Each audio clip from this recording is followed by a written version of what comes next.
my name's Ilma and welcome to my channel. I've been posting Christian blogs 12 straight years every day. Today I'd like to share Genesis 50 verses 7 to 14.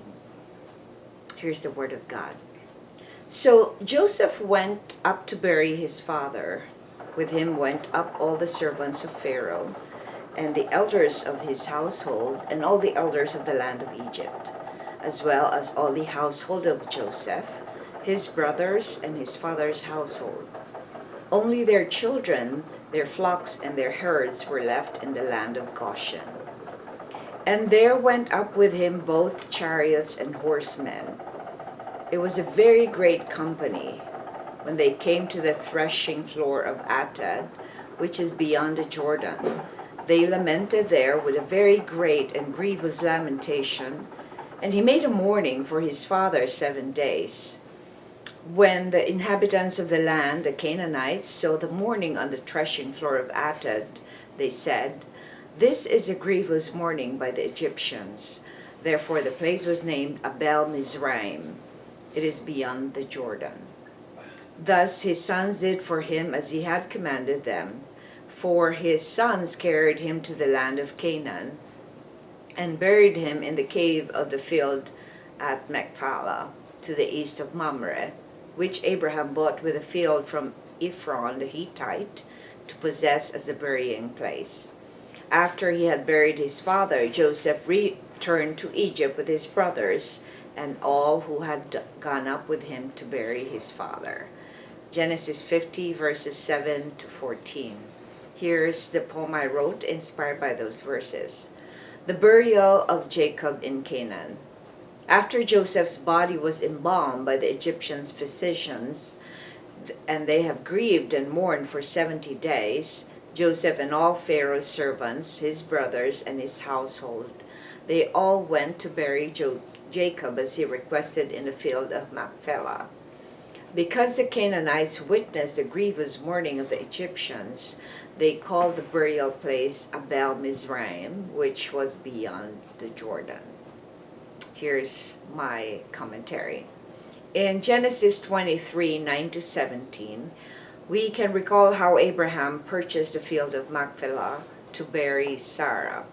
He was a sojourner, so this was the only place Abraham owned as he followed God's directive when he needed to move from one place to another until Canaan became their own land as God promised.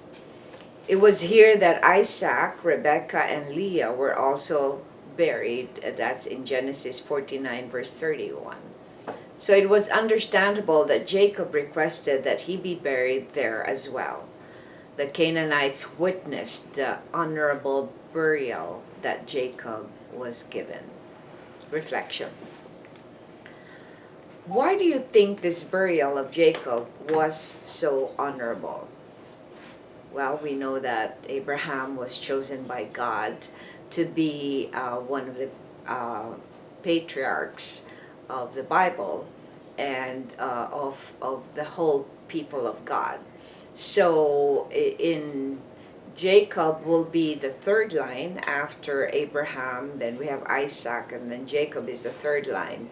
So, but in all of the whole Bible, I've never witnessed anything as honorable as this burial, because he had his son as Joseph as one of the Egyptian rulers that actually saved the land of Egypt and made it wealthy because of all the wise ruling that Joseph did as he was governor of the entire Egypt during those years of famine.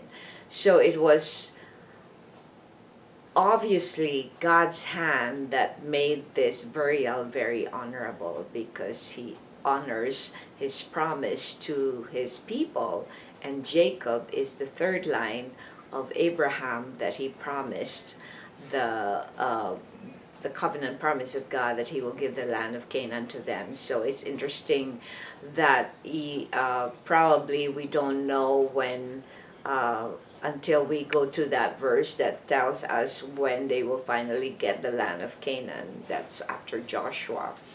got it for them. So in other words, this is a promise of God's that was fulfilled when that honorable burial took place, to God honoring Jacob and honoring his covenant promise to his family.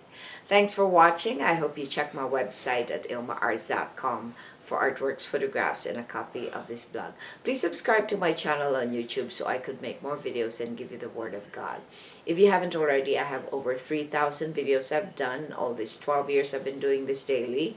Just type on Google search or YouTube search ILMA'S Poem Devotional. Have a wonderful day.